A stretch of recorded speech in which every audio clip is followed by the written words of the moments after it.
They say there are places on a map where the lines get blurry, where the laws of nature don't just bend, they break. We like to think that if we stay on the road, if we lock our doors, or if we bring a rifle into the woods, we're safe. But the people in tonight's stories found out the hard way that safety is just an illusion. Welcome back to Channel 19 Mysteries. I'm your host, Midnight Rider. Tonight, we are traveling to the darkest corners of North America. We're riding shotgun down a lonely stretch of Highway 191 where something inhuman is matching our speed. We're heading back to 1924 to witness a siege on a cabin that history tried to forget. We'll stand in the frozen cornfields of Wisconsin, and we'll hike into the Idaho tree line where the forest itself seems to be glitching out. From skinwalkers mimicking the voices of the dead to invisible predators stalking campers in broad daylight, these accounts will make you think twice before you step out into the dark. Before we kill the lights, make sure to hit that like button and subscribe to the channel. And leave a comment below. Let me know which of these encounters would make you turn around and run. Now, let's get into tonight's stories.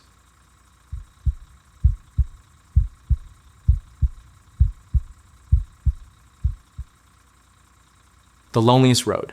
It was just past 2 a.m. Elijah was behind the wheel of a battered Peterbilt, carrying a heavy load of industrial machinery headed for Utah. Now, if you've ever driven Highway 191 at night, you know it's not just dark, it's the end of the world dark. There are no streetlights, no cell service, and for stretches of 50 miles at a time, absolutely no signs of human life. Elijah was fighting the highway hypnosis.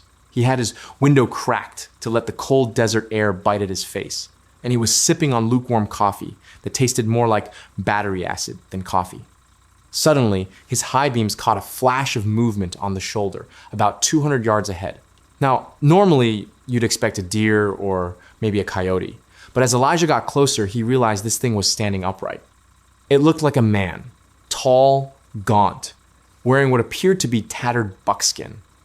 But as the truck roared closer, Elijah noticed something that made his blood run cold. This man wasn't standing still. He was running, and he wasn't running away from the road. He was running alongside the truck. Elijah glanced at his speedometer. He was doing 65 miles per hour. He looked back out the side window. The figure was right there, matching his speed, stride for stride, but it wasn't a human gait. Its limbs were moving in a blurred rhythmic motion that looked more like a predatory animal than a person. Elijah's heart started hammering against his ribs. He mashed the accelerator, pushing the Peterbilt up to 70 and then 75. The engine was screaming, the turbo was whistling, and the whole cab began to vibrate. He looked again. The figure was still there, but now it wasn't just running. It turned its head and looked directly into the cab at Elijah. In the dim glow of the dashboard lights, Elijah saw a face that would haunt his dreams for the rest of his life. It had the features of a man, but the skin was pulled tight over the skull like parchment. The eyes weren't eyes, they were two reflecting orbs of pale, yellowish light, like a wolf's eyes caught in a flashlight beam. And then it smiled. It showed a row of jagged, yellow teeth that were far too long for a human mouth. Panic took over. Elijah reached for his CB radio, his fingers trembling so hard he nearly dropped the mic. Break 1 to 9. Anyone out there? This is Bone. I've got something on my tail, on the 191. Someone please tell me you're reading me. Nothing but static. The white noise coming through the speakers sounded like 1,000 whispering voices. Elijah looked back out the window, and the figure was gone. For a split second, he felt a wave of relief. Maybe it was a hallucination, he thought. Maybe the exhaustion finally got to me. But then he heard it. Clang. A heavy metallic thud echoed from the top of the trailer. Then another. Thump, thump, thump. Something was walking on the roof of his rig while he was barreling down the highway at nearly 80 miles per hour. The weight of whatever was up there was massive. The trailer actually swayed. Elijah gripped the wheel, his knuckles white, trying to keep the heavy load from tipping. Then he heard a sound that made his hair stand on end, a long, rhythmic scratching. Scrape, scrape. It was the sound of bone-hard claws dragging across the aluminum roof of the trailer, moving slowly toward the cab. Elijah knew he couldn't keep driving. If that thing shattered the windshield or got into the cab while he was moving, he was a dead man. He saw a wide dirt turnout used by salt trucks and slammed on the brakes. The tires screamed. Smoke billowed from the wheel wells as the massive truck skidded to a halt, kicking up a wall of desert dust that choked the air. Silence fell over the desert. Elijah grabbed a heavy tire iron from under his seat. He sat there, breathless, staring at the roof of the cab. He could hear the tick, tick, tick of the cooling engine. And then he heard a soft, wet landing on the dirt just outside his door. He didn't look out the window. He didn't move. He just waited. A voice drifted in through the cracked window. It didn't sound like a monster. It sounded like his mother. Elijah, it's cold out here. Let me in, honey. Elijah felt his stomach drop. His mother had been dead for 10 years. He knew the legends of the Navajo, the stories of the Skinwalkers. He knew they were tricksters, mimics who used the voices of loved ones to lure their prey into the dark. He didn't answer. He reached over, locked the door, and rolled the window up as fast as his arm could crank it. The voice changed instantly. The sweet tone of his mother vanished, replaced by a guttural, multi-tonal shriek that sounded like a mountain lion being fed through a wood chipper. The truck rocked violently as something slammed into the side of the door. Elijah dived onto the floorboards, covering his head. The scratching started again, this time on the door, right next to his ear. Elijah stayed on the floor of that cab for 4 hours. He didn't look out, he didn't scream, he just prayed. When the first rays of the Arizona sun began to bleed over the horizon, the weight on the truck finally lifted. The oppressive feeling of being watched evaporated. Elijah crawled back into the driver's seat. His face was gray, his eyes bloodshot. He put the truck in gear and didn't stop until he reached a truck stop in Moab. When he hopped out to inspect the damage, a group of other drivers gathered around. They didn't say a word, they just pointed. Running down the side of the trailer and deep into the metal of the driver's side door were 5 deep parallel gouges. They weren't just scratches in the paint, they were carved into the steel. And stuck in the door handle was a tuft of coarse gray animal hair that smelled of rot and old earth. Elijah Bone never drove Highway 191 again. In fact, he quit the long-haul business entirely 3 weeks later. Because he knew that once a skinwalker has your scent, and once it knows your name, the road is never truly safe again.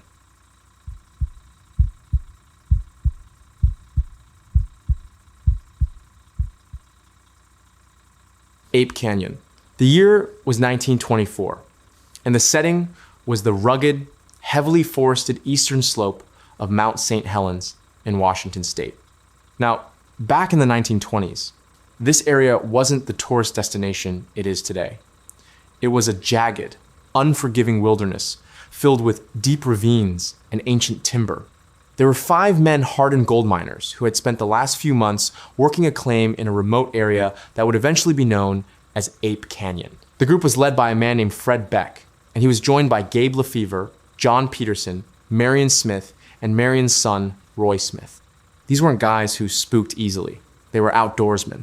They lived in a small, sturdy log cabin they'd built themselves, tucked away on a ledge above a 400-foot drop-off into the canyon floor. They were there to find gold. And for a while, everything was going exactly according to plan. But in July of 1924, things started to get weird. It started with the sounds. At night, the men began hearing strange, whistling noises echoing through the trees. It didn't sound like a bird, and it didn't sound like a human. Then came the tracks. They found footprints in the soft mud near a stream that were massive, 14 inches long and far wider than any boot. Most of the men wanted to ignore it. They figured it was a bear or maybe just a particularly large hermit. But Fred Beck was uneasy. One afternoon, Fred and another miner were heading back to the cabin when they saw something across a ravine. Standing about 100 yards away was what Fred described as a huge, hairy creature. He said it stood about 7 feet tall, covered in thick, dark brown fur, with a head that sat directly on its shoulders, with no visible neck. Now, Fred Beck did what most men in 1924 would do when faced with something they didn't understand. He leveled his Winchester rifle, took aim, and fired. He hit it. He saw the creature stumble and then pitch forward, tumbling over a cliff and disappearing into the gorge below. Fred and his partner peered over the edge, but the brush was too thick to see anything. They assumed the mountain devil, as they called it, was dead. They were very, very wrong. That night, the 5 men were inside their cabin, trying to settle down for some sleep. The cabin was built like a fortress, heavy logs, a solid door, and only one small high window.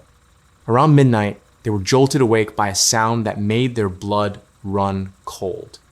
It was a heavy, metallic thud on the roof. Then the entire cabin shuddered as something slammed into the outside wall with the force of a battering ram. The men scrambled for their guns. Outside, the forest was alive with activity. They could hear multiple sets of heavy feet running around the cabin, and then the whistling started again, high-pitched and rhythmic, like they were communicating. Suddenly, a massive rock crashed against the door. Then another hit the roof. These weren't pebbles. These were boulders the size of bowling balls. One of the creatures actually reached through the small high window and grabbed an axe that was resting on a shelf inside. Fred Beck and the others began firing through the walls and the door, blindly shooting into the darkness. They could hear the bullets thudding into wood, and occasionally they heard a guttural, pained roar that sounded half human and half animal. The apes were trying to tear the roof off. The miners could see the heavy cedar shakes being ripped away from the rafters. For the next 5 hours, the 5 men huddled in the center of the room, rifles pointed at the ceiling, as a literal army of these creatures laid siege to their home. As the sun began to peek over the ridges of Mount St. Helens, the noise finally stopped. The whistling faded into the distance, and the heavy footfalls moved away from the cabin. The men waited until it was broad daylight before they dared to unbar the door. When they stepped outside, they were met with a scene of absolute devastation. The ground around the cabin was littered with massive rocks. The heavy log walls were gouged and splintered, but the most terrifying sight was the footprints. There weren't just 1 or 2 sets. The area was covered in hundreds of tracks of varying sizes. It appeared they hadn't been attacked by one creature, but by an entire troop. The miners didn't wait to pack their heavy equipment. They grabbed their guns, their gold, and whatever they could carry, and they literally ran out of the woods. They hiked through the rugged terrain until they reached the town of Kelso, Washington. When they got to town, they told their story to anyone who would listen. Now, you'd think people would laugh them out of the room, but these were respected, sober men. The local newspaper, the Oregonian, picked up the story, and it became a national sensation. A few days later, a group of local residents and a journalist decided to hike up to the cabin to see for themselves. They expected to find evidence of a prank or maybe just bear damage. What they found instead was a cabin that looked like it had been through a war zone. The rocks were still there, the gouges in the wood were too high for a bear to reach, and the tracks, they found the tracks. The search party followed the footprints to the edge of the canyon where Fred had shot the creature, and they found large, dark bloodstains on the rocks. Fred Beck remained adamant about what happened for the rest of his life. In the 1960s, he even wrote a book called I Fought the Ape Men of Mount St. Helens. He didn't claim they were Bigfoot. That term wasn't even popular yet. He believed they were mystical beings, mountain devils, that lived in a different dimension and only occasionally crossed into ours. Skeptics have tried to debunk the story for 100 years.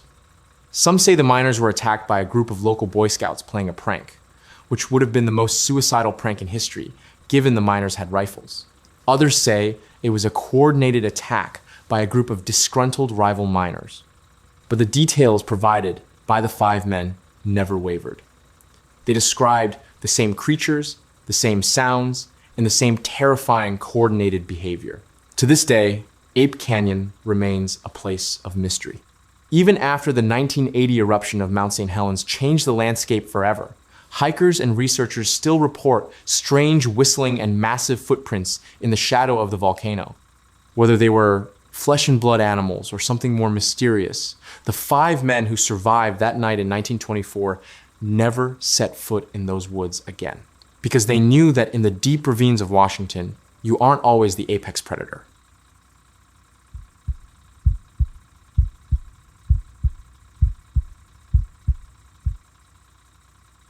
Beast of Bray Road. The year was 1936. The Great Depression was still holding America in a chokehold, and in the rural town of Elkhorn, Wisconsin, jobs were scarce. But a man named Mark Shackleman had managed to land a steady gig. He was the night watchman at a place called the St. Coletta's School for Exceptional Children. Now, St. Coletta's wasn't just a school. It was a massive, sprawling facility located just outside of town, surrounded by miles of cornfields and dense ancient woods. The main building looked like something out of a gothic horror novel red brick, high towers and long, echoing hallways. Mark Shackleman was a no-nonsense guy. He was a former prizefighter, a man who knew how to handle himself. He wasn't the type to get spooked by shadows or ghost stories. His job was simple. He would drive his patrol truck around the perimeter of the grounds, checking the doors, the gates, and the boiler room. It was lonely work. For 8 hours a night, it was just Mark, the hum of his engine, and the blackness of the Wisconsin countryside. On a cold night in late autumn, Mark was making his usual rounds. It was around 1 a.m. He was driving along a gravel service road that skirted the edge of the property, right near an area known as the Indian Mounds, ancient burial earthworks that had been there for centuries. As his headlights swept across the mist-covered grass, Mark saw something that made him tap the brakes. About 50 yards ahead, near one of the burial mounds, he saw a figure. At first, Mark thought it was a trespasser, maybe a grave robber, or just a local kid looking for trouble. The figure was kneeling on the ground, digging frantically into the earth with its bare hands. Mark killed the engine and rolled down his window. He wanted to sneak up on the guy. He grabbed his heavy flashlight, stepped out of the truck, and started walking quietly toward the mound. The air was dead silent. No crickets, no wind, just the wet sound of heavy clumps of dirt being thrown aside. Thump, thump, thump. As Mark got closer, the smell hit him. It was a thick, copper stench of rotting meat and wet fur, so overpowering that it made his eyes water. He covered his nose with his sleeve and took another step. A twig snapped under his boot. The digging stopped instantly. Slowly, the figure stood up, and up, and up. Mark Shackleman was a big guy, but the thing standing in front of him was massive. It stood on 2 legs, towering over 7 feet tall. It had broad, muscular shoulders that tapered down to a narrow waist, but it was the head that made Mark's blood freeze in his veins. It wasn't a man. It was a wolf. The creature had a long, canine snout, high-pointed ears, and thick, dark hair covering its entire body. It looked like a timber wolf that had been stretched and twisted into the shape of a man. Mark stood there, paralyzed. His flashlight beam was shaking in his hand, dancing across the creature's chest. The thing didn't run. It didn't panic. It just turned its head and looked directly at Mark with eyes that glowed a brilliant, hellish amber. And then it did something that Mark would never forget. It snarled. But it wasn't just an animal noise. Mark swore until his dying day that the creature spoke a word. It was a guttural, 3-syllable sound that rumbled from its chest like grinding gears. Ga, da, ra. Mark didn't wait to hear more. The former boxer, the man who didn't fear anything, turned and ran back to his truck faster than he had ever run in his life. He threw himself into the cab, fumbled with the keys, and roared the engine to life. As he peeled away, gravel spraying behind his tires, he looked in the rearview mirror. The creature was still standing there, watching him go. Now, most people would quit. They would drive to the nearest police station, hand in their badge, and move to a city where the only wild animals are pigeons. But Mark Shackleman was a stubborn man. He spent the next day trying to rationalize what he had seen. Maybe it was a bear, he told himself. Maybe it was a prankster in a costume. The next night, Mark went back to work. He had convinced himself that he had hallucinated the whole thing. He drove his rounds, checking the doors, checking the gates. But as 1 a.m. approached, he found himself drawn back to the Indian Mounds. He had to know. He drove the truck down the service road, his knuckles white on the steering wheel. He pulled up to the same spot, his headlights cutting through the darkness. It was there. The creature was back at the mound, digging again. This time, Mark didn't get out of the truck. He sat there, safe behind the glass and steel, and just watched. The beast stopped digging. It turned slowly and looked at the truck. It didn't seem afraid of the lights. It raised one of its hands, a hand that looked like a human hand, but with long, black claws and thick pads, and it dragged its fingers through the dirt. Mark realized with horror that the creature wasn't just an animal acting on instinct. It was intelligent. It was looking for something. Then the creature took a step toward the truck. That was enough for Mark. He slammed the truck into reverse, backed down the service road at dangerous speeds, and didn't stop until he was back at the main building. Mark Shackleman never went back to the Indian Mounds at night. He finished his shift, and soon after, he transferred to a different job. He told his story to his son, but for decades, the incident was just a family legend. Fast forward to the late 1980s and early 1990s. Mark Shackleman had long since passed away, but the thing he saw in the cornfields of Elkhorn hadn't left. In 1989, a woman named Lorianne Andreezy was driving home along Bray Road, just a few miles from the old St. Coletta's facility. It was late at night, and she was the only car on the road. As she rounded a curve, she saw something on the shoulder. She slowed down, thinking it was a person kneeling on the side of the road. As she passed, the figure stood up. Just like in Mark's story, it was 7 feet tall, covered in hair, with the head of a wolf. Lorianne was so terrified she nearly drove into the ditch. She looked back and saw the creature watching her taillights fade. She later sketched what she saw for a reporter. The sketch showed a muscular, upright canine that looked almost identical to the descriptions from 1936. Then came Scott Bray. He was a local bar manager who reported seeing a giant dog running through his cornfield on its hind legs. He said it was faster than any man and built like a weightlifter. Suddenly, the floodgates opened. Truck drivers, farmers, and local teenagers began coming forward with stories they had been too afraid to tell. They all described the same thing: a bipedal, wolf-like creature stalking the lonely roads of Walworth County. But one detail from Mark Shackleman's 1936 encounter still haunts researchers today. The word the creature spoke, Gadara. Mark wasn't a religious scholar. He didn't know what it meant at the time. But years later, someone pointed out a chilling connection. In the Bible, in the book of Matthew, there is a story about Jesus casting demons out of 2 men. He cast the demons into a herd of pigs, which then run off a cliff. The location where this miracle took place? The country of the Gadarenes, often referred to as Gadara. Was the creature telling Mark its name? Was it telling him where it came from? Or was it just a coincidence, born from the terrified mind of a night watchman?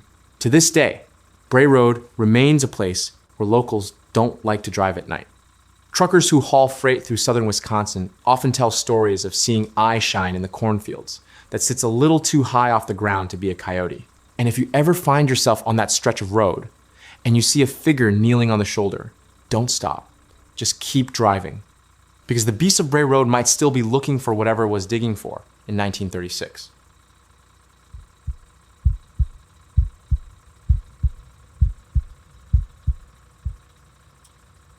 The Mud Monster of Murfreesboro. It was the night of June 25, 1973.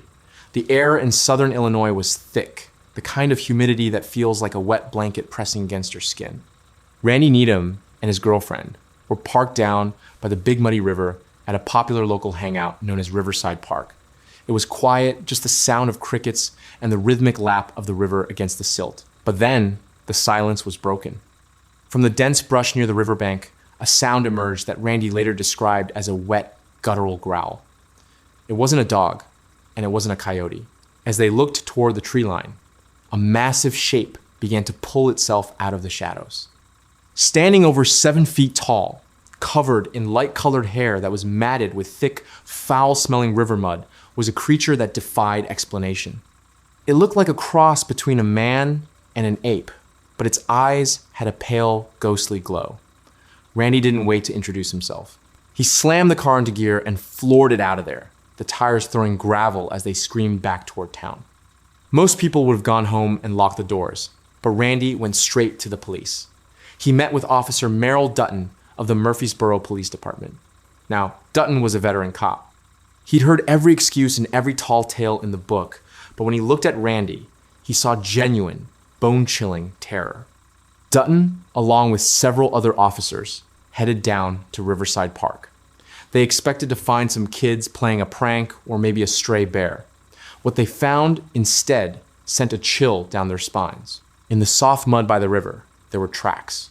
They weren't human, and they weren't from any known animal in Illinois. They were massive, over 10 inches long, with distinct toe marks. As the officers followed the trail, they heard a sound from the woods. It was a high-pitched, piercing shriek that echoed through the trees. A sound so unnatural, it made the veteran officers reach for their sidearms. While the police were scouring the riverbank, the big muddy monster, as it came to be known, wasn't done for the night. A short distance away, Nedra Green was sitting in her home when she heard her dog, a tough little animal, barking frantically in the yard. She looked out the window and saw a massive, white-haired shape looming over the fence. She described it as looking like a ghost because of its pale, mud-caked fur. It moved with a strange, heavy gait, disappearing into the darkness before she could process what she was seeing. The next night, June 26, the creature made another appearance, this time at the home of Bob and Cheryl Ray. They were sitting on their porch when they heard something heavy moving through the brush nearby. When Bob turned his flashlight toward the noise, the beam landed on a creature standing upright, watching them. It was covered in that same light-colored, mud-clotted hair. Bob Ray didn't hesitate. He grabbed his shotgun and fired. He was a good shot, and he was certain he hit the mark. But the creature didn't fall.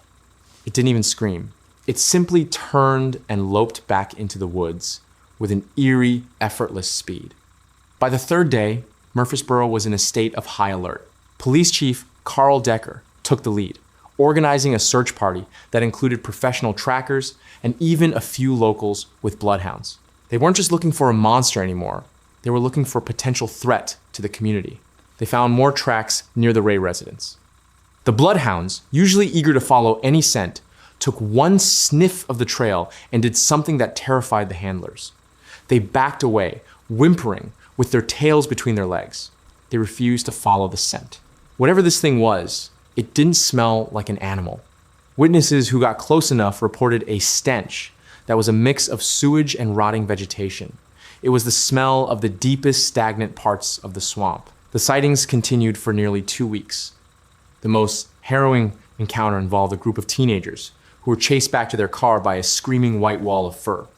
But as quickly as the big muddy monster had arrived, it vanished.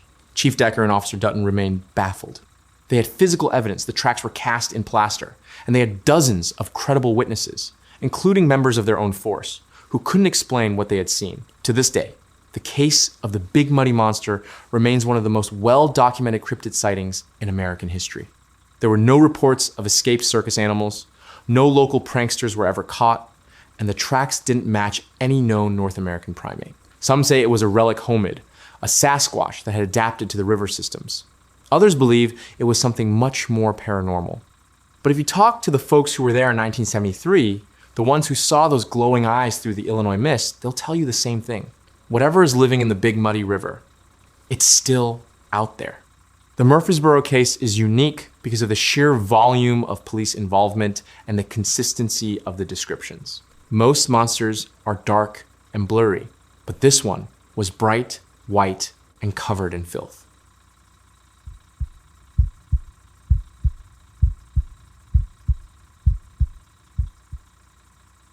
The seam in the forest.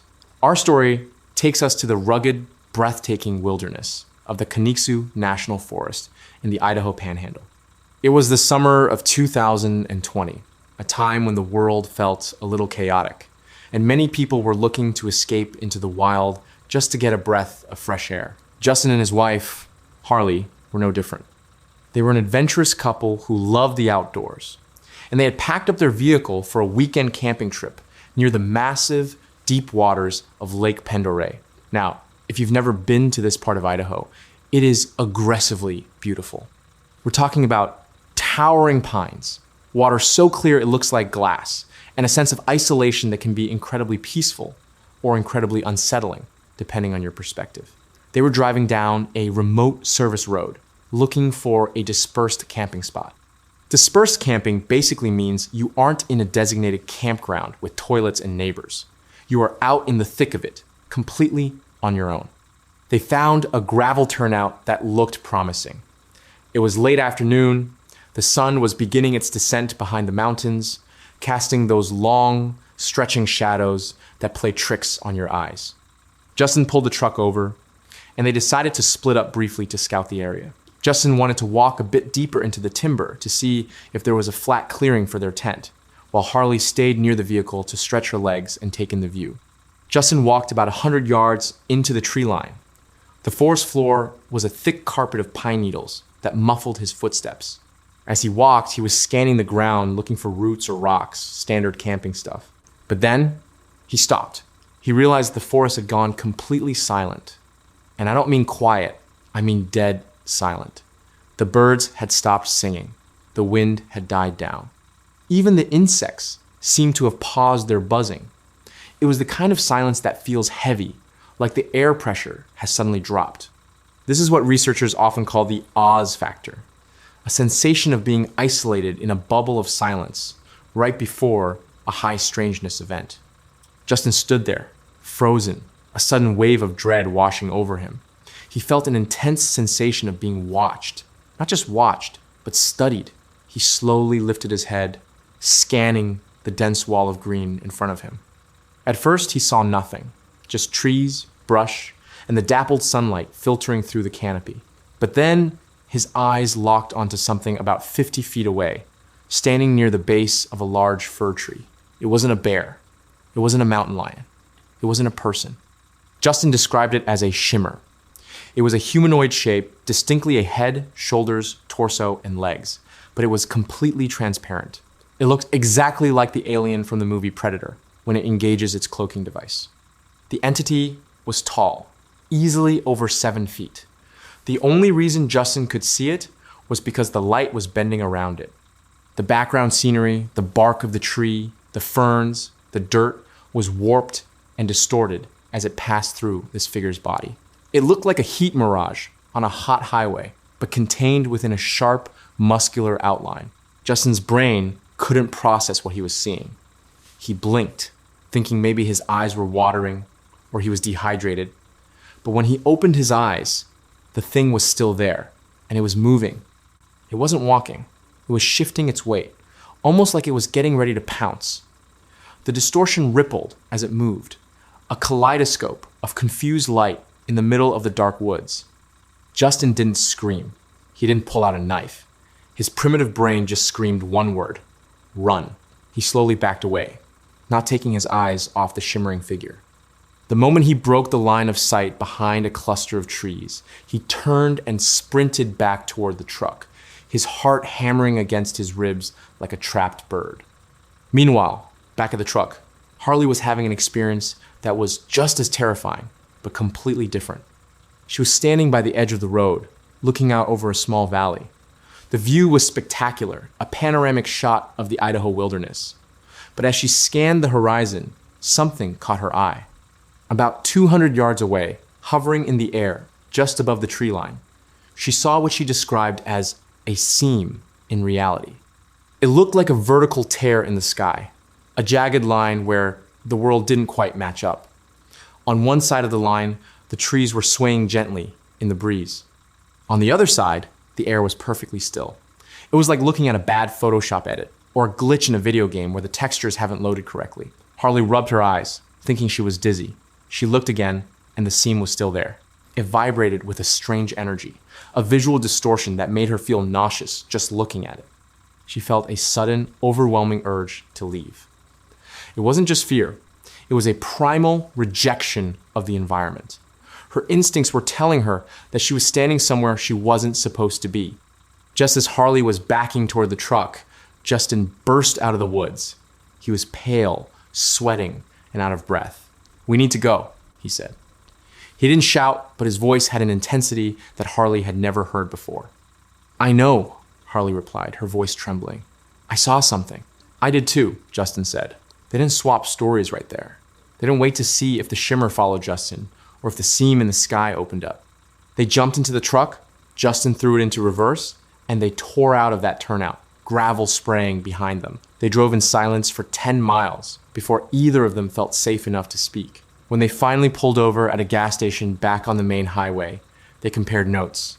Justin described the invisible predator, the way the light bent around its massive shoulders, the feeling of malevolent intelligence coming from a creature he couldn't even fully see.